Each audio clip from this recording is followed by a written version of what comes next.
Tayo ay mahilig makipagkaibigan. In fact, we make friends with our relatives. We make friends even with acquaintances and even total strangers. But the question is, have you made friends with yourself? Tayo ba ay kaibigan ng ating sarili? Ang ating pag-aaral, yourself, your best friend. Thank you, Father, for life. Thank you for energy, and thank you, Lord, for all the blessings you give us. Salamat sa iyong mga binibigay na mabubuting bagay sa amin, sa iyong pagtutuwid. Salamat, Lord, sa inyong pag-ibig sa amin at sa inyong pakikipagkaibigan sa amin sa pamamagitan ng iyong anak na si Jesus. Cleanse us, empower us, heal us, restore us, so we can come into your presence boldly to ask for blessings. We ask for blessings, O God, because you promised to bless us, and you ask us, Lord, to ask from you. Nawa ang inyong pagpapala ay maging malinaw sa amin, turuan niyo po kami, at ang hiwaga na yung salita, magkaroon ng application sa buhay namin. Bigyan mo kami, Lord, ng karunungan na makita ang inyong wisdom at ma-apply namin ito sa aming buhay. Protect us from all work of evil men and evil spirits. Protect our loved ones who are not with us right now from any harm, and may your mercy abound in our lives. At nawa lahat kami magkaroon ng kapayapaan at tumanggap ng pagpapala niyo. Walk in our midst, be our teacher, be our healer. We ask you, Father, in the name of Jesus our Lord, yourself, your best friend. Yourself can be your best friend. In fact, kung may kandidato po na maging best friend natin, number one na dapat ang ating sarili. At dapat natin isipin, only God and yourself will surely not leave you. Alam namang maiwan niyo ang inyong sarili. Imposible yon. Alangan namang iwan ninyo ang inyong sarili. At alangan namang iwan tayo ng Diyos, pangako niya hindi tayo iiwan. So kung mayroong dalawang hindi mawawala sa ating buhay, ang Diyos at ang sarili natin. Joshua 1:5, sabi ng Panginoon, I will never leave you nor forsake you. And we claim the same promise for all people who are putting themselves under the Lordship of our God. Matthew 28:20, surely I am with you always to the very end of the age. So yun ang Panginoon at yun ang ating sarili kasama natin. What is important is to develop friendship with yourself. Bakit po natin yan nasasabi? Sapagkat napakaraming mga tao tayong naobserbahan sa buhay, sa counseling, na hindi talaga nakikipagkaibigan sa sarili. Sila ang number one na sumisira sa sarili nila. Sila ang number one na sumisira ng kanilang loob. Sila ang number one na nagre-reject sa kanilang mga sariling kagustuhan. Sila ang pumipigil sa kanilang mga sariling hangarin. How can we be a good friend to ourselves? How can you be a good friend to yourself?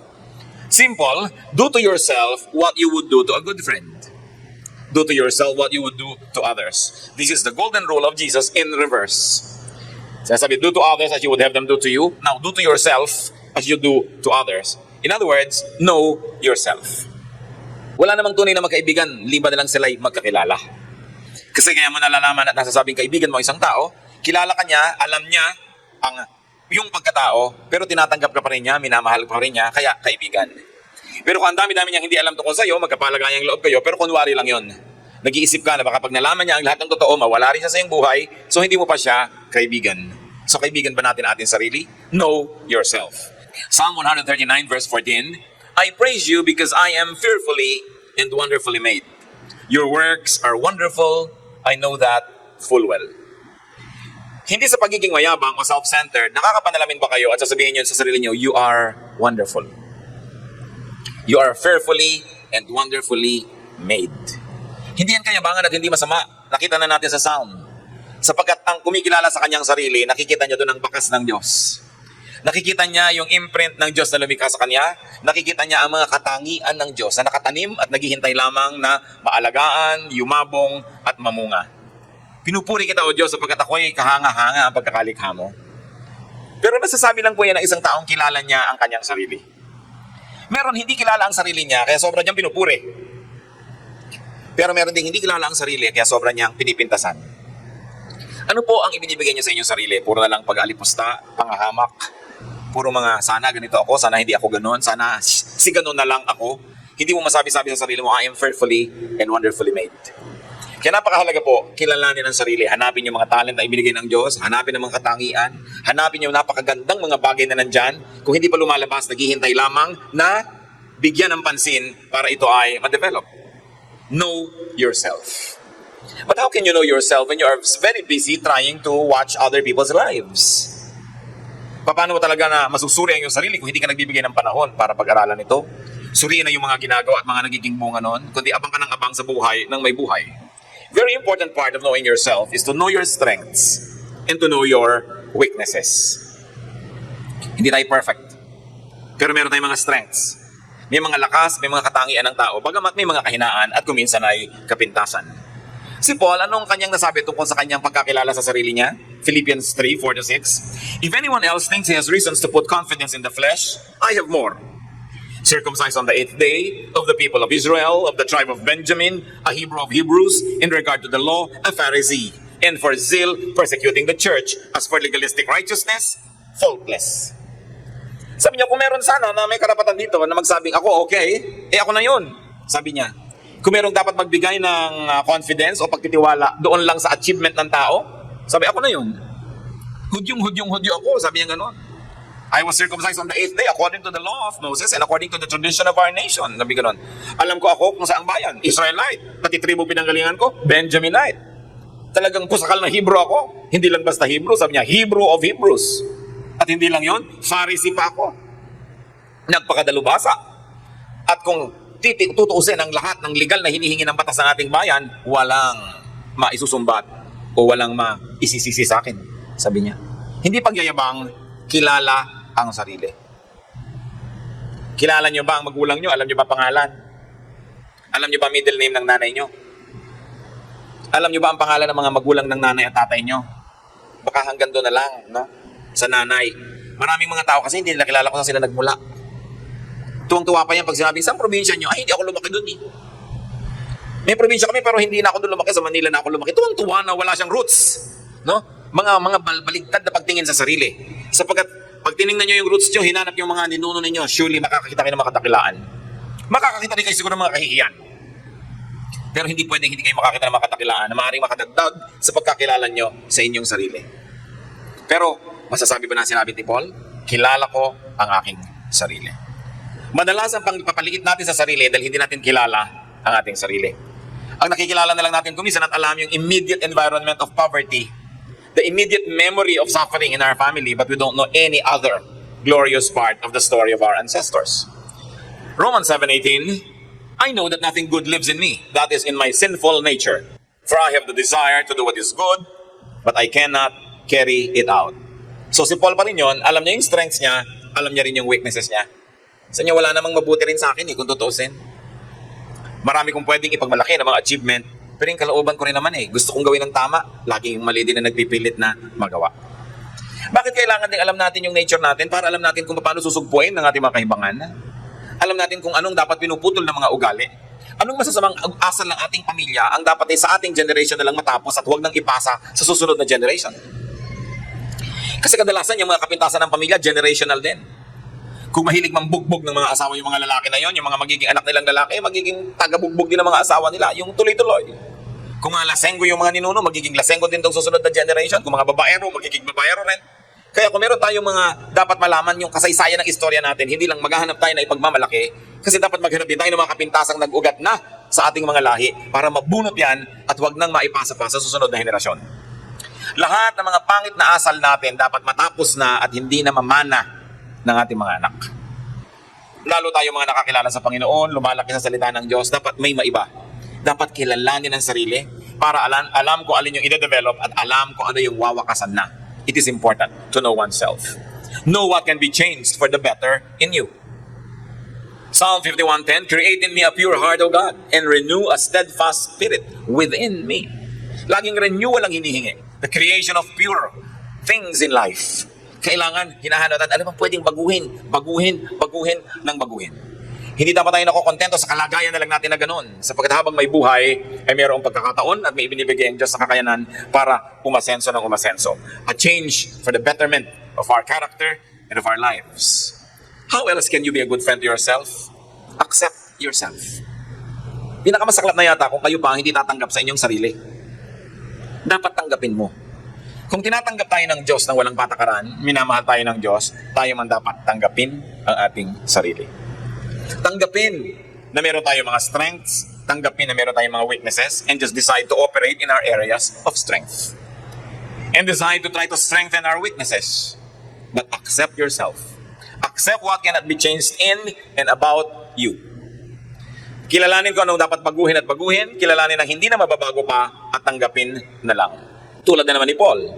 Meron siyang isang napakalaking kahinaan o kapintasan na ilang beses siyang hiningi sa Diyos na tanggalin, pero hindi tinanggal, so tinanggap na lang niya. Hindi ka pwedeng makipag-contest sa sarili mo all your life. Wala kang mararating. Hindi pwedeng makipagtunggalit, makipaglabanan ka sa iyong kalikasan, sa iyong likas, sa iyong sariling pagkatao dahil wala kang mararating. 2 Corinthians 12:7-9, to keep me from becoming conceited because of the surpassingly great revelations, there was given me a thorn in my flesh, a messenger of Satan to torment me. 3 times I pleaded with the Lord to take it away from me, but He said to me, my grace is sufficient for you, for my power is made perfect in weakness. Hindi natin alam, hindi yan sinabi sa Biblia kung ano yung thorn in the flesh. Naranasan nyo naman, may salubsub kayo sa daliri ninyo, may pumasok doon na kaprasong kahoy, kaprasong tinik, no? O kaya may tinik ka sa lalamunan na tinik ng isda, o kaya ay meron kang tinik sa iyong paa, whatever it is, ang sakit nun. Mahirap yun. At sabi ni Paul, meron akong ganong thorn in the flesh. 3 beses kong hiningi sa Diyos alisin, pero sabi niya, umasa ka na lang sa aking grasya. Ang ginhawa mo ay magmumula hindi sa wala kang tinik na nakalubog sa iyong laman, kundi sa kabila ng may tinik ang nakalubog sa iyong laman, nandito ako at pwede kang sa akin umasa, lumapit, humingi ng kalinga. Kaya sabi niya, tinanggap ko na lang yon. In fact, in another way, sabi ni Paul, lalo ko pa nga ngayon, pagmamalaki pa yung mga bagay na yan, dahil habang nagiging mahina ako, lalo ko naman kinakailangan ng Diyos. Lalong hindi ako lumalayo sa Kanya. Parang yung anak nyo, halimbawa na hindi marunong lumangoy, di pa takayakap sa inyo pagka kayo nagsuswimming. Subukan nyo marunong na yung lumangoy at malaki na, mabuti kung lingunin kayo, baka nga nalulunod na kayo, hindi pa kayo masakit. Na? Pero dahil kailangan kayo, pwedeng nakayakap sa inyo. Gano'n na maliliit na bata, laging nakasakay sa'yo, sinasampa-sampa ka. Subukan mo maging 12, 13, 14 na, halos ayaw kang makasabay sa mall. No? Kaya sabi ni Pablo, lahat ng kahinaan ko, ikatutuwa ko. Dahil yun ang lalong naglalapit sa akin sa Diyos at nagpapaalalang huwag lumayo. Kaya ano man ang mga kahinaan natin mga kapatid, kung talagang hindi na yun mababago pa, nandiyan na, tanggapin, at sa katunayan, balik na rin ipagpasalamat dahil nandyan yan, nakakatiyak tayo, hindi tayo magmamalaki sa Diyos at hindi tayo lalayo dahil kailangan natin siya. Sino bang napapahamak? Yung sobrang malakas, yung sobrang independent, hindi na halos kailanganin ng Diyos, yun ang nalalayo. Kaya yung mga kahinaan, pinagpapasalamat din yan. Basta tinignan mo sa tamang paraan. Yung halimbawa, meron ka hindi maipagmalaki na part of your anatomy, isipin mo na lang na kung naging sobrang maganda ka dyan, baka ang yabang-yabang mo pa eh. So ngayon, hindi ka makapagyabang, naobliga ka maging humble. No? Kasi kung hindi tayo magkukusang maging humble, mabuti na rin yung naoobliga ka, humble pa rin ang ending. Pero naobliga ka lang. Pero mabuti na yun kaysa sa naging mayabang ka. Accept what cannot be changed in and about you. You cannot be friends with yourself if you're forever trying to be someone else. And then accept your strengths and your assets. Philippians 4:12-13, I have learned the secret of being content in any and every situation. Whether well-fed or hungry, whether living in plenty or in want, I can do everything through Him who gives me strength. Sabi ni Paul dito, natutunan ko na ano man ang mangyari, magpasalamat. Ano man ang mangyari, makontento. At ano man ang sitwasyon, hinahanap ko kung ano yung blessing. Total, sabi niya, pagkasama ko si Kristo, wala naman ako hindi magagawa. Lahat ay kaya kong harapin pag siya ang aking kakampi, pag siya ang aking kasama. And Jesus is our strength. God is our asset. No? Na nagsabing, hindi kita iiwan kahit kailan. Why don't you accept that as part of your strength? Nakakampi mo ang Diyos, na anak ka ng Diyos, at nangako ang Diyos na hindi ka iiwan. Pag nagsuswot analysis ka ba, tinitingnan mo kung ano yung mga strength, mga weaknesses, ano mga opportunities, what mga threats sa buhay, kasama ba sa strength yung Diyos? When you sit down and count your blessings, mga bibilang ba, kotse, silya, pera, hindi ba number 1? Diyos. God is within me. God is on my side. So, strength yan. And once you realize that God is in you and that God will never leave you nor forsake you, you will learn to accept any situation. Probably not always happily, but always hopefully. And then you'll be able to accept even that which you cannot change. Then you've got to accept your weaknesses and liability. Inuulit-ulit lang natin para lalo natin matandaan. 2 Corinthians 12:10, for Christ's sake, I delight in weaknesses, in insults, in hardships, in persecutions, in difficulties. For when I am weak, then I am strong. Sabi niya, dahil kay Kristo, natutunan kong ipagpasalamat at ipagdiwang maging mga kahinaan. Sapagkat kung na kay Kristo ako, yung kahinaan ko magiging strength dahil isusuko ko sa Kanya. Kadalasan nga po, yung ating mga strength ang nagiging weakness na pag hindi isinuko sa Diyos. Pagka sumigi ka ng sumigi na hindi kumukonsulta, hindi sumasangguni, hindi nagsasabit sa Diyos, yan ang nagiging weakness, yung dating strength. Dahil naipagyayabang sa Diyos.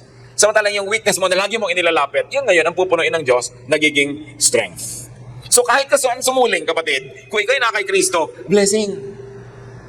So bakit ka magre-reklamo? Bakit hindi mo tatanggapin ang kalagayan at bakit hindi mo tatanggapin ang iyong sarili?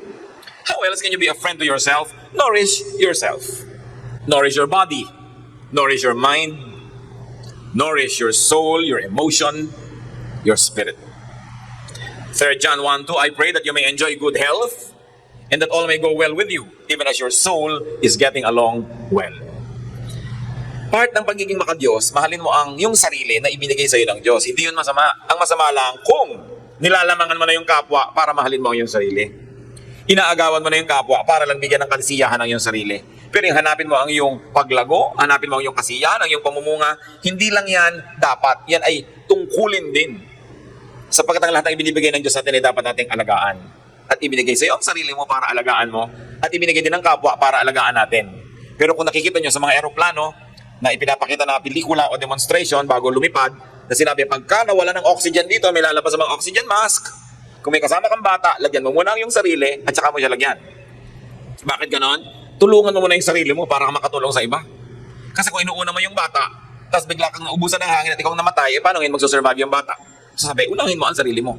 Hindi dahil makasarili ka, kundi para makatiyak ka na magsusurvive ka at makakatulong ka pa sa iba pagkatapos. Pero hindi pwedeng hindi mo mamahalin na yung sarili. Tapos sasabihin mo, mamahalin mo ang sandaigdigan, mamahalin mo ang lahat. Sapagkat kung bumigay na yung katawan, bumigay ang iyong isip, bumigay ang iyong emosyon, ano pang pagmamahal ang maibibigay mo sa iyong kapwa? Minamahal ang sarili at inaalagaan. Daniel 1:12, give us nothing but vegetables to eat and water to drink. Ano to? Ang mga kabataan ng Israel, ang mga kabataan ng Judah, kinuha ng isang bansa na sumakop sa kanila. King Nebuchadnezzar took noble princes away from royal households and brought them to his capital to become his hostages. And not only hostages, he wanted to educate them in the ways of his empire so that when he sends them back to their own respective countries, loyal na yung mga yon sa kanya kahit pa nga sinakop yung mga bansa. So halimbawa, may prince ang Pilipinas, sinakop tayo ng Amerika, kinuha yung prince natin, dinala sa Amerika para palakihing malaka-Amerikano, para pag ipinadala dito at maging gobernador, maka-Amerikano ang isip, loyal sa Amerika, hindi na sa Pilipinas. Ganun ang ginawa nitong si King Nebuchadnezzar sa mga prinsipe ng Judah. At sila Daniel, pinapakain niya ng mga pagkain ng hari, masasarap na mga alak, masasarap na mga putahe, tinanggihan nila Daniel. Kasi una, ayaw nilang masanay sa pagkain na yun dahil hindi maganda ng pagkain nila, baka mapalitan ng culture nila. Pangalawa, ayaw nilang magkaroon sila ng utang na loob sa hari, na umaasa sila sa masasarap na bagay, baka tuloy ibenta na nila kanilang kaluluwa para lang patuloy na tumanggap ng magagandang bagay. So sabi nila Daniel, mahal namin ang aming sarili, mahal namin ang aming identity, at mahal namin ang aming katawan. Nakakataba lang yung mga pagkain ninyo, malalasing lang kami, give us nothing but vegetables to eat and water to drink. At nung ayaw silang bigyan ng ganung uri ng pagkain ng bantay dahil baka daw siya mapagalitan, sabi, after 10 days, subukan mo kung magiging mahina kami o malakas, at kung naging mahina kami, baka ka nga mapahama, kakainin namin ng gusto mo ipakain sa amin. Pero ito muna, tingnan natin. At dahil in-assert nila yung identity nila, in-assert nila yung gusto nila, lalo silang lumakas, natuwa ang Diyos sa kanila, lalo silang naging matipuno kaysa doon sa mga kumakain ng king's food. So pinayagan na lang sila. But you take care of your body. Hindi ka na maglalagay sa iyong katawan ng mga pagkain na alam mong nakakasama sa katawan mo mismo. Bakit ka kakain ng lason? Pero ang ginagawa ng napakaraming tao ngayon, umiinom at kumakain ng lason araw-araw. Pag pinagalitan mo pa, sa iyo pa magtatampo. Pag pinigil mo pa, nagagalit pa. Pero kain ng lason. 1 Corinthians 6:20, honor God with your body. Kahit po tayo gano'n ka-espiritual, yung espiritu natin nakatira pa rin sa katawan.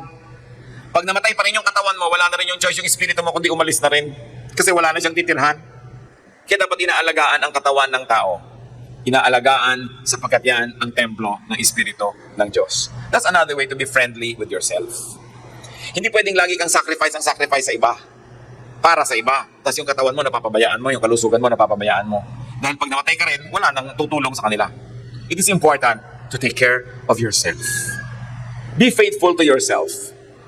Napakahalaga nito sa pagiging friendly sa ating sarili, mga kapatid. Be faithful to your beliefs. Be faithful to your aspirations and goals. Be faithful to your well-being. Huwag niyong agad-agad isinusuko ang gusto niyo sa gusto ng iba. At yan kung minsan ang isang malaking kakulangan nating mga Pilipino. Sapagkat sobra tayong mga mabababang loob, may kagandahang loob tayo, mahusay tayong makipagkapwa, makisama. Madalas, marami na tayong ginagawa, hindi naman yan ang gusto natin. Pero dahil yan ang inaasahan ng ating kasama, ng kabarkada o ng sino man. Huwag nyo agad-agad isinusuko ang inyong pananalig, ang inyong paniniwala, ang inyong gusto. Lalo't alam nyong di naman masama. Huwag kayong agad umaatras. Pagka sinabi nung kausap nyo, anong gusto mo? Pakwan o milon? Sabi mo, pakwan. Tapos sabi nyo, hindi, milon ang masarap. Oo nga pala, milon nga pala ang masarap. Ganun ka na agad, atras ka na. No? So, bakit? Di milon ka, pakwan ako bakit? Huwag kayong atras ng atras agad. Kung may pananalig kayo, hindi naman masama. Stick to it. Hindi yun masama na panindigan. At yan ang nakikita kong laging nagiging api ang mga Pilipino, laging nagbibigay agad, nagpaparaya. Kasi ang pagpapalaki sa atin sa ating pamilya, huwag kang sasagot, sumagot ka na lang, opo na lang, opo. Kaya aapi tayo lahat. No? Hindi kasamaan na manindigan para sa paniniwala. Kahit ikaw na lang ang nakatindig. Ang madalas na i-emphasize sa atin yung pakikisama. Totoo, Filipino trait yan. Pero meron pa tayong isang dakilang trait, higit na dakila sa pakikisama, paninindigan. It's an institution in Philippine society. Maninindigan ka kahit nag-iisa ka dahil naniniwala ka doon. Tingnan niyo po si Daniel. Ipinagbawal sa kanila na manalangin sa loob ng so-and-so period. Doon ka lang daw magdadasal sa hari ng Babylonia dahil sila captive. Napigil ba siya? No. Binubuksan pa niya yung bintana na karap sa Jerusalem. Doon siya mananalangin. Kaya nakita siya ng mga agent ng hari at siya hinuli. At sinabi, bakit yung nagdadasal? Sa'yo ng Diyos ko eh. Nanindigan siya. Kaya siya ay itinapon sa kulungan ng mga leon. Suddenly, Daniel's name was on the menu at the Lions Club. No? Pero ano nangyari? Nawala ng gana ang mga leon nung siya ang kakanin. Kahit sila gutom na gutom, hindi nila pinatulan itong pagkain na si Daniel. Ibinless siya ng Lord kasi nanindigan siya. Yung mga kasama niya rin sa Babylonia na mga kabataan, si Shadrach, Meshach, and Abednego. Nag-utos ang hari, pag tumugtog ang mga trompeta, mga tambol, lahat yuyuko sa rebulto ng hari o rebultong ito ng Diyos-Diyosan na kailangang sambahin. Dahil ayaw nilang sumamba, dahil sumasamba sila sa Diyos ng Israel, nang tumugtog, nagluhuran ng lahat, silang tatlo lang nakatirang nakatayo. Dramatic very cinematic. Nahuli sila. Anong ginawa sa kanila? Inihagi sila doon sa oven, nagawaan ng bricks. Kasya ang tao doon kasi sinasalansan mo yung mga bricks sa loob bago mo painitin ang oven na ito. So, ano nangyari? Sinamahan sila ng Diyos sa loob. At nakita ng hari, bakit hindi nasusunog yung mga sinusunog natin? At may kakaibang karakter na kasama sila sa loob. At ang natakot ay yung hari, so, uy, sige, lumabas na kayo, joke only. At hindi sila nag-amoy usok. Nanindigan sila. Sinamahan sila ng Diyos. Pag maninindigan kayo para sa totoo, hindi kayo nag-iisa kahit kailan kasi kasama nyo ang Diyos. Now, one word of caution, iba naman yung paninindigan para sa mga core beliefs at iba naman yung dahil ng aasar kaya ka lagi na lamang na sumasalungat sa kapwa. Iba naman yun. Iba naman yung nagpapakyut ka lang na lagi ka na lang kontra sa lahat. Iba yun. Pero yung core beliefs mo, naninindigan ka doon, alam nga namang isuko mo yung core belief mo. Sino ang maninindigan para doon? Iba? No. If you will not stand up for your core beliefs, nobody will. Kaya kailangan, hindi mo isinusuko yun agad-agad. Napaka-importante na iginagalang mo ang sarili mong paniniwala na hindi mo agad-agad na pinabubura sa iba. Hindi mo agad-agad inihihingi ng tawad na meron kang ibang paniniwala. Kung yun ang paniniwala mo, it is your right to believe in it. Napakahalaga lang sa ating mga Kristiyano, chinecheck mo sa Biblia kung paniniwala mo, biblical or godly. At kung biblical o neutral, hindi naman kontra sa Bible, stand up for it. How do you become a friend of yourself? Be kind to yourself. Sabi ni Solomon na napakarunong, Ecclesiastes 7:16, do not be over-righteous, neither be over-wise. Why? Destroy yourself. Nakita nyo? Sabi, huwag ka sobrang righteous. Masisira ka lang. Ngayon, huwag ka naman masyadong maging sobrang talino. Hindi ka lang mag-enjoy sa buhay. Pero sinabi rin niya, don't be over bad. Ha? Sabi niya, a man who is godly will avoid all extremes. Sabi niya, sa gitna ka lang, huwag ka extremist. Ganun ang buhay. Yung mga extremists, sobrang unkind to themselves. Lalo yung mga nagiging religious extremist. Pag may naisipan na pag-aayuno, hanggang magkanda-payat-payat at magkanda-matay-matay na siya, nag-aayuno. Sabi, ano magdapala mo? Natuwa ba ang Diyos na nagutom ka? Ngayon, kung mag-aayuno ka para magkaroon ka ng oras manalangin, hindi ka na mamamalengke, magluluto, magkakain, maghuhugas ng plato, edi okay, mag-ayuno ka. Pero yung wala naman dahilan, ginugutom ang sarili mo, dahil akala mo kinakatuwa ng Diyos, bakit? Ganun. Tsaka maraming mga tao na wala ng kasiyahan sa buhay. Yan nga binabanggit ko minsan Hindi na marunong mag-party. Sasabihin ng anak, mag-party po tayo nanay. Yung pang-party mo, ibibili na lang natin ng mga Biblia. Bigay ka na bigyan ng Biblia, hindi rin mo pinagpapabasa ng mga pinagbigyan mo kuminsan, nagsakripisyo ka ng sobra-sobra. So kailangan wise ka rin sa pagbibigay, hindi lang enough na nagbigay ka, binasa pa. Tsaka titingnan mo rin yung sakripisyo mong sobra-sobra, is it worth it? Of course, it's always worth to give the word of God, but you've got to apportion your resources. Alam nga namang lahat na lamang ng kinita mo, inilagay mo sa misyon, tapos hindi na kayo kumakaing mag-anak. No? Wala na kayong kasiyahan sa buhay. Kaya meron kang konti nito, konti noon, konti nito. Kaya sabi ni Solomon, do not be an extremist. Do not be over-righteous. Meron pa na wala nang kakainin, ihuhulog pa lahat na sa offering yung kanilang pera. Bakit mo nang gagawin yun? Di magtira ka para sa sarili mo kung talagang wala na. Yung iba naman kasi, ginagawa nila yung puhunan, ay inilagay ko lahat, maobliga ang Diyos na lalong paramihin yan. So kung minsan, hindi rin naman napakaganda nung layunin, na namumuhunan lang pala para tumubo. Kasi sabi natin, don't be an extremist, even in what you do. No? Yung iba naman, dadasalin mo lang para sa pagkain, lumamig na tapanis na ang pagkain, hindi pa tapos ang dasal, extremist talaga. No? Madadala ka sa susunod, huwag yung pagdadasalin ito. No? Dahil ang haba, merong mga sobrang righteous, ayaw nila manigarilyo, lahat na lang naninigarilyo, pinagalitan. Hindi huwag ka manigarilyo, pakialam mo doon sa iba. Ang katawan mo, butbit mo yung katawan mo. Yung ginagawa ng kapwa sa katawan niya, pananagutan niya yon. Gusto mo magturo, gusto mo mag-inspire, yes. Pero kung pestehan ng mga tao na mamuhay sa paraan na ikipinamumuhay mo dahil ikaw yun eh. Kung nakarating ka na sa ganung level ng pagkaunawa, ganung level ng commitment, ang dami mong dinaanan para marating doon. Dinaanan ba yun ng kapwa mo? Ba't hinahanap mong nandun din siya sa level na yun? At yan kung minsan, mga kapatid, ang napakahirap sa mga Kristiyano. Ina-assign natin sa iba yung ating paninindigan. Kaya mga kamag-anak natin kung minsan, ang tingin sa mga born-again Christian, salot. Huy, ayan na naman si Salot, mag-uwian na nga tayo. No? Kasi kahit na dumudugo siya at may mga sakit-sakit, Bible study muna tayo, unahin natin ang salita ng Diyos. Pati muna ako lagyan ng kurita sa sugat ko para ako gumaling. Unahin ang salita ng Diyos. This kind of extremism, wala sa lugar. Wala tuloy matuwa sa ating kuminsan eh. No? Na merong kamag-anak na namatay dadalhin sa simbahan kung ano ayaw pumasok sa loob. Akala mo naman impyerno yung papasukin. Samantalang doon nga siya lumaki. No? Akala mo napakalaki ng kawalan sa kanya na makitungo sa mga kamag-anak na nalulungkot dahil naninindigan. Ito yung paninindigan sinasabi ko mga kapatid na not worth it. No? Hindi naman masasaktan yung kaluluwa mo na ikay naging magalang at makapagkapwa lalo sa mga nalulungkot. Yung mga kamag-anak mo ikakasal sa isang simbahan na hindi ka member, ayaw mo magpunta doon dahil ayaw mo makipamatok. Mga extremist application of scripture that cannot be seen in the life and example of Jesus. Ang tawag nga kay Jesus, friend of sinners. Friend of glutton and drunkards. Yan ang sabi sa kanya, kaibigan ng mga lasenggo, ng mga matatakaw, kaibigan ng mga makasalanan. Bakit? Dahil nakikisalamuha si Lord doon.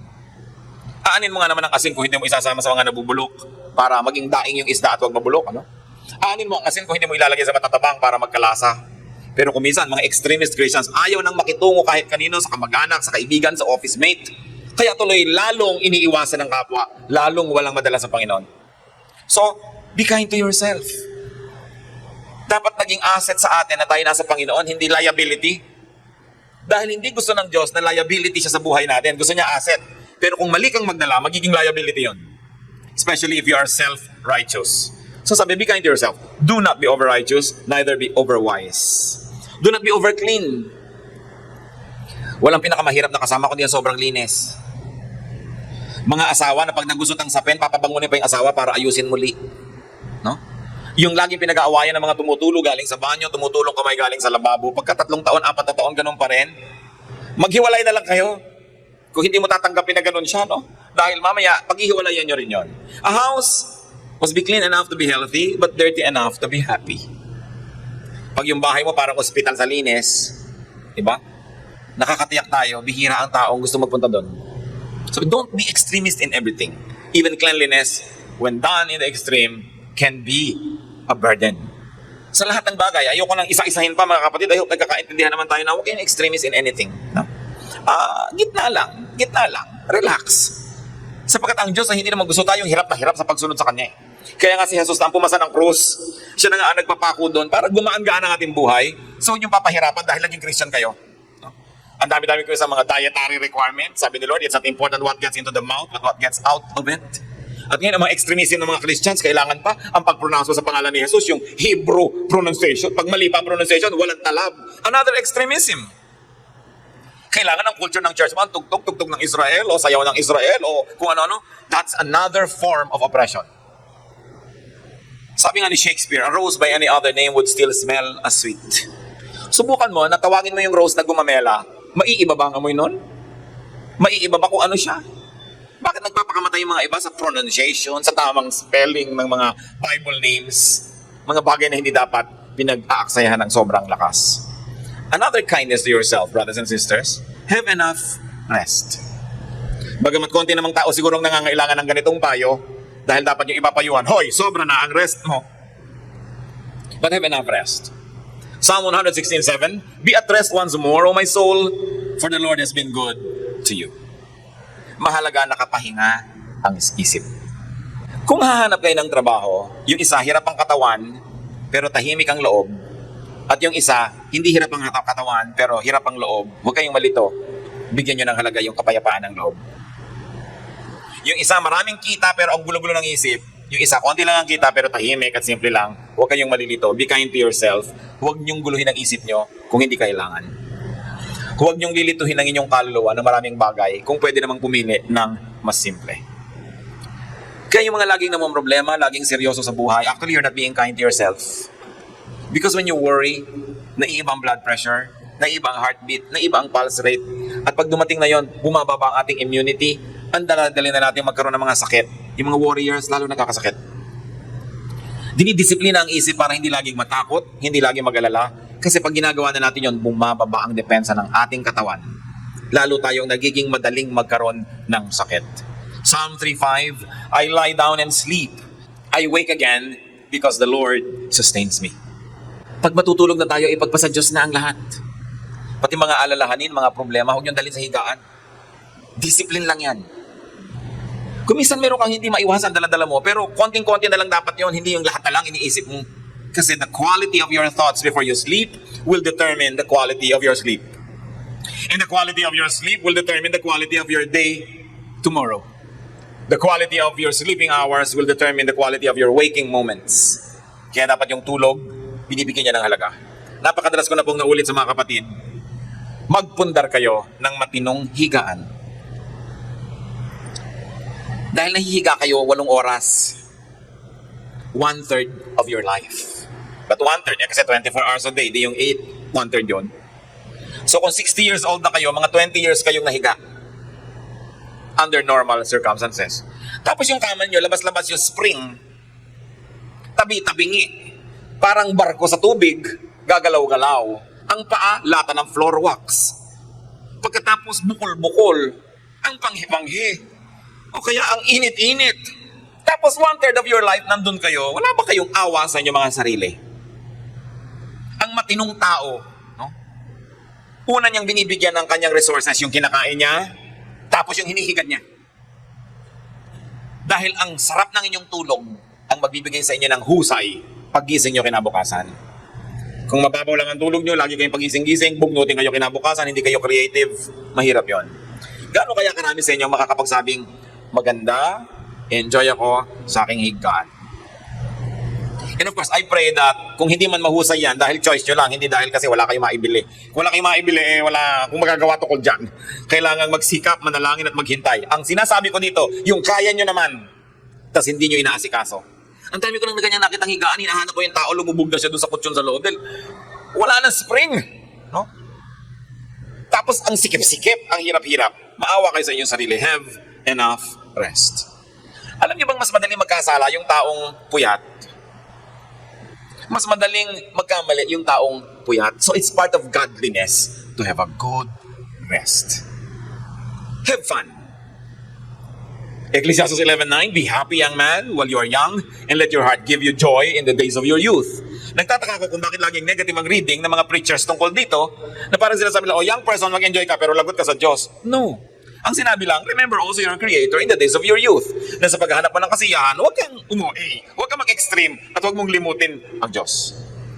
Kasi alam nyo, iba yung pagsasaya pag bata ka pa eh.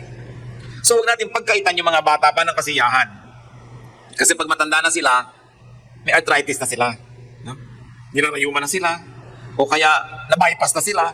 Hindi na nila sobrang ma-enjoy yung buhay. So habang bata, dapat pinagbibigyan. Basta't alam ang hangganan at hindi nakasasama. Ngayon, tayo kahit hindi na bata, pero kaya na inyong katawan, enjoy your life. Kasi ang buhay, hindi natin alam kung ano mangyayari bukas. Biglang may nahulog na isang tornilyo ng Skylab na kasing laki pala ng bahay, nahulog sa'yo bukas, hindi mo alam, nagkapiya-piyaot kang parang papel. So yung mga balak mong pag-akyat sa bundok mayon, di na matutuloy kailanman. So habang kaya mo, akyatin mo na ang bundok mayon. Huwag mong laging ipagpaliban ng iyong kasiyahan sapagkat hindi mo alam kung ano naghihintay sa iyo sa kinabukasan. At napakahirap nung lagi ka nalang punong-puno ng pagsisisi dahil hindi mo ginawa nung kaya mo pa yung dapat mong gawin. Napakahalaga rin mga magulang, magtira naman kayo sa sarili nyo. Magtira kayo. Huwag nyo ring ubusing lahat sa inyong mga anak. Hindi yan pagiging makasarili. Yan ay pagiging mapag-isip lang. Napakarami na nating nakita mga magulang na isinalalay na lang ang buong pagtanda nila sa habag ng anak. Ang nalimutan nila ay magkakaroon sila ng manugang na maaaring hindi mahabag sa kanila. Diba? So bakit mo ilalagay yung buong future mo sa kami ng anak mo na kalahati ng buhay niya, hawak na kanya magiging asawa? Nakakatiya ka ba? At saka hindi lang yun. Kumisan nga sariling anak, pinababayaan ka rin. At ang pinakamahirap sa lahat ay nagsisisi ka na hindi ka man lang nagtabi para sa sarili mo, pero wala ka nang magagawa pa dahil talagang tapos na ang panahon ng iyong pagkita at tapos na ang panahon na ikaw productive. So kailangan ng tao nagtatabi. Iniibig mo yung anak, pero meron ka rin tinatabi sa sarili. Ito lang sabi ko, meron kayong offering, pero meron din kayong pang party, meron din kayong pang ganito. Laging by proportion. Kaya lagi may nagtatanong sa atin, hindi na po kami makaipon kasi mula nung nag-Saudi kami mag-asawa, wala nang ginawa mga kamag-anak namin kundi humingi. Dahil siyempre alam nila may pera kayo, tuos na tuos pa nga nila araw-araw yung exchange rate. No? Daig pa kayo. So ikaw, di magbigay kayo pero sabihin nyo, kayo mag-asawa mag-usap. Ang ibibigay lang natin sa mga kamag-anak natin, whatever percent, 5, 10, 15% of our income. At pag ubos na yung 15%, next month na uli. Doon uli sila kukuha ng pin. Uubusin nyo ngayon, uubusin nyo. Pag nangailangan kayo, puti ko maalala kayo ng mga yan. At kahit magbigay ka ng 9 na taon, sa ika-10 hindi ka nagbigay, masama ka pa rin. Yung pa rin ang ending nun. So dapat marunong ka magtira para sa iyong sarili. Para hindi ka kahabag-habag pagdating ng araw. Laging proportion. May tithe ka, di ba? May offering ka, meron kang pang charity, meron kang pang savings, meron kang pang gastos. Pastor, paano po kung 200 lang kita ko araw-araw? Di ganun pa rin ang gamitin mo. May nabibili namang mantikilyang isang patak lang eh. Di ba? May nabibili naman ngayon na shampoo na sachet lang. No? So, kahit anong budget mo, may katapat na produkto. Pero kailangan budget pa rin. Kasi pag inubos mo lahat yan, bukas, paano ka? So have fun, but be intelligent. And also grow in all and every way. Tungkulin natin at pleasure ng tao na mag-grow siya. Dapat ipinaglalaban nyo yun. Ecclesiastes 9:9, whatever your hands finds to do it with all your might. Lagyan nyo ng feelings, passion. And James 1:4, perseverance must finish its work so that you may be mature and complete, not lacking anything. Pag may ginawa tayo, tapusin, gandahan, dahil lahat ng ginagawa natin, tayo rin ang mag-aani pagdating ng panahon. Pero pag nagtanim kang kaprasong ganito, iniwan mo, nagtanim ka ng kaprasong ganun, iniwan mo, pinaulit-ulit mo, sa harvest time, wala kang harvest. So dapat talaga nagko-concentrate ka, binibigyan mo ng oras, panahon, kahit career. Yung career, kung minsan hindi ka pa umaani yan hanggang hindi mga 5, 7 to 10 years na consistently yan ang ginagawa mo, doon ka palang nagkakaroon ng name, doon ka lang nagkakaroon ng associates, doon ka lang nagkakaroon ng mataas na rango o experience, tsaka ka palang aani. Kailangan ang ginagawa natin may passion, may concentration dahil ang panahon natin ay limitado. Wala pang tao na nabuhay na 200 years matapos isinara ang Biblia. Limitado ang panahon. Mabuhay ka ng 60, 70, 80, 90 years, 95 siguro. Gano'ng karami pwede mong itanim sa panahon na yon na aabutan mo pang mamunga. So kung hindi ka nagtatanim ng maaga at hindi ka nagtatanim ng mabuti, palipat-lipat ka na itinatanim, namatay ka na lang, wala ka pang inani. Yung mga palipat-lipat ng pinag-aaralan, palipat-lipat ng mga karir, palipat-lipat ng mga asawa at kapartner sa buhay, ang gulo. Choose a few things and focus on them, and that means turning your back on everything else. Pag may napili kayong gawin at bibigyan nyo talaga ng inyong atensyon, ibig sabihin, pinili nyo na rin hindi gawin lahat ng hindi nyo piniling gawin. So huwag nyo nang panghinayangan yon. Yung iba nag-asawa na, ano kaya nangyari sa buhay ko kung ito ang aking pinakasalan? Hindi nga yan ang pinakasalan nyo, so huwag nyo nang isipin, pampagulo lang yan sa isip. Panindigan nyo na yung ginawa nyo ngayon. Dahil total, nagtanim na kayo dyan, alagaan nyo na, lagyan nyo na ng fertilizer, dyan na kayo aani. Hindi pa iba-iba, papalit-palit. A rolling stone gathers no moss. At ito, gusto-gusto kong sabihin sa mga young adults, lalo sa mga youth. Kasi kung ikaw naman yung nasa alas 4, alas 5 na lang yung buhay, parang wala ka na rin masyadong magagawa para palitan yan eh. Kaya mahalaga habang bata nag-iisip ka, ano bang gagawin ko sa buhay? Ano magiging kahulugan ng buhay ko? Anong gusto kong itanim talaga na matataniman ko, maalagaan ko at aabutan kong namunga sa aking buhay? Mga elemento ng buhay. Napakahiwaga ng buhay, napakaiksi, but it is always long enough if only we would be wise. Ito po ang aking mga lahat ng binanggit na to be a friend to yourself. This is not for the already selfish, alright? But this is for those who are good to others, but not to themselves. Lahat ng binanggit ko ay para sa mga taong ang bait sa kapwa at sa sarili hindi. Pero kung dati nyo nang hinahangaan at minamahal at pinagbubunyian yung sarili, hindi ko sa inyo sinabi lahat ng narinig nyo. Dahil baka lumala lang kayo. Diba? Pero para sa taong hindi minamahal ang sarili, tapos ang galing-galing magmahal sa kapwa, dapat may balance. Ecclesiastes 4:8. There was a man all alone. He had neither son nor brother. There was no end to his toil, yet his eyes were not content with his wealth. For whom am I toiling? He asked. And why am I depriving myself of enjoyment? This too is meaningless, a miserable business. Maraming ginagawa ang tao pagpapagod na wala namang ikabubuti. At kababasa ko pa lang sa isang international magazine, merong isang super milyonarya sa Amerika na namatay, nagpamana ng milyon-milyong dolyar sa kanyang aso. Nabalitaan nyo? Aso. Tagapagmana ng milyon-milyon. Paano kaya uubusin ang aso yon? At nalaman naman kaya nung aso na pinamanahan siya. Mga bagay na mas maganda sana at mas nagkaroon ng kabuluhan. Kaya napakahalaga po mga kapatid, sa lahat ng ginagawa natin sa ating pagpapasya, sumangguni sa Diyos. Pairalin ang karunungan ng Diyos sa ating buhay para tayo mailayo sa ganitong mga kahibangan, sa ganitong mga pagkakamali.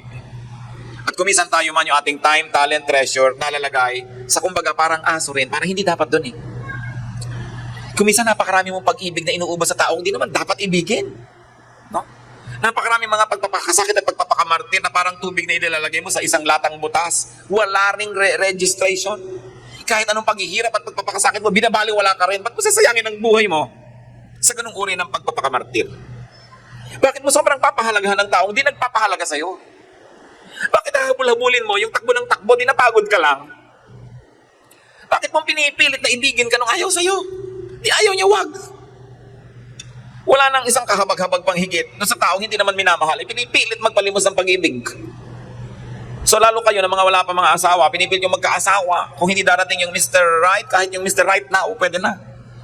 Di wala. Kesa kung sino na lang, papayag na lang kayo para nilang matuloy. Para maisuot nyo yung wedding gown yung binili nyo sa Eloise. Di wala. No? So isang malaki pong pagsasayang ng buhay mga kapatid, yung mamalimos ka ng pag-ibig. Kung ayaw ba sa'yo, di wag. Huwag kang magpakaaba. Huwag kang mamalimos. Kasi yung taong hindi umiibig sa'yo, habang namamalimos ka ng pag-ibig niya, lalo lang nandidiri sa'yo. Lalo lang nawawala ng gana sa'yo. Sabi nga nila sa Laguna, naadwa lang sa'yo yan. Diba? Kasi kung hindi ka likas na mahal, wala kang magagawa tungkol doon. Ituring mo na lang at ibali mo ang iyong atensyon sa paggawa ng kopra. Meron ka pang magagawang bukayo. Huwag sayangin ang buhay sa isang pag-ibig na hindi sinusuklian. Naintindihan niyo ako? Kung hindi kayo mamahalin, huwag niyo na lang mahalin masyado. Diba? Ang dami ko nang nakitang tao, kawawa naman, yung talaga ang buong buhay, i-focus na lang sa isang taong di naman siya mahal. Bakit? Mahalin niyo ang Diyos, mahalin niyo ang inyong sarili, para pa lang kayo matutong magmahal ng tamang paraan sa kapwa. Huh? Hindi ipinapaaba, hindi ipinapaapi, at hindi ipinapabaliwala ang sarili, kasi tayo ipinapahalagahan ng Diyos. Pag di natin iginalang at pinahalaga nating sarili, para na rin nating di ginalang ang Diyos na nagpapahalaga sa atin. Women, you must respect your teacher. Men folk to respect you. No? Hindi ko man nakita yung nanay nyo dati, kahit binabato ng kalan ay pumapayag, papayag din kayo. Diba? Dahil hindi yan nakagustuhan ng Diyos, hindi yan ang ibig sabihin nung submit to your husband na pinapakuloan ka sa kawali. Payag na payag ka. Discover. Rediscover yourself. And be the friend that you can be to yourself. Yung kanta na, I've been to paradise, but I've never been to me. I wonder if you know the line of that song, but there's a lot of truth in it. You've got to be able to go into yourself. To know yourself. You know why? Because you will find God there.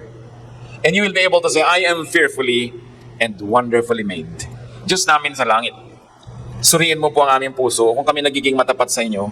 Kung kami ba'y good stewards of ourselves.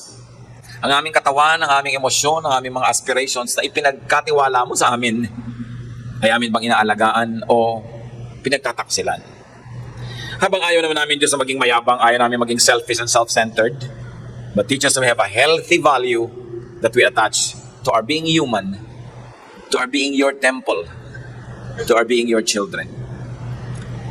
Magbulay-bulay tayo mga kapatid, kung meron dito na maliit ang pagtingin niya sa inyong sarili, inaakala nyo wala kayong halaga o kaya ay kulang ang inyong halaga, mag-isip-isip kayo. Jesus died for you. You are valuable. God created you and God sustains you. You are valuable. Hindi ko ito sinasabi na sa mga napakalaki naman ng pagtingin sa sarili. Kailangan naman para mag-balance ay pababain ang sarili. Pero kung sobrang baba ang tingin natin sa ating sarili, hindi yan maka-Diyos. Pagsisihan, ilapit sa Panginoon,